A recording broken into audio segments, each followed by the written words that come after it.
مرد ہوس کا پجاری۔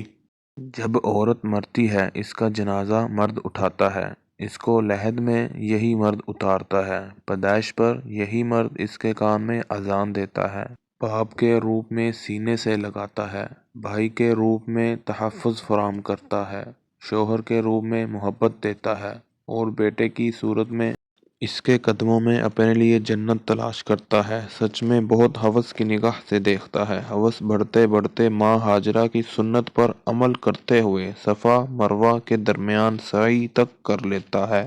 اسی عورت کی پکار پر سندھ آ پہنچتا ہے، اسی عورت کی خاطر اندلس فتح کرتا ہے، اسی عورت کی عزت کی حفاظت کی خاطر موت کی نیند تک سو جاتا ہے۔ سچ میں مرد ہوس کا پجاری ہے۔ لیکن جب حوا کی بیٹی چست لباس پہنے کھلا بدن لیے باہر نکلتی ہے اور اس کو اپنے سحر میں مبتلا کر دیتی ہے تو یہ واقعی ہوس کا پجاری بن جاتا ہے۔ اور کیوں نہ ہو، جب عورت گھر سے باہر ہوس کے پجاریوں کا ایمان خراب کرنے نکلتی ہے تو روکنے پر یہ آزاد خیال عورت مرد کو تنگ نظر اور پتھر کے زمانے کا جیسے القابات سے نواز دیتی ہے کہ کھلے گوشت کی حفاظت نہیں، کتے بلوں کے منہ سینے چاہیے۔ سنبھال اے بنت حوا اپنے شوخ مزاج کو، ہم نے سرے بازار حسن کو نیلام ہوتے دیکھا ہے۔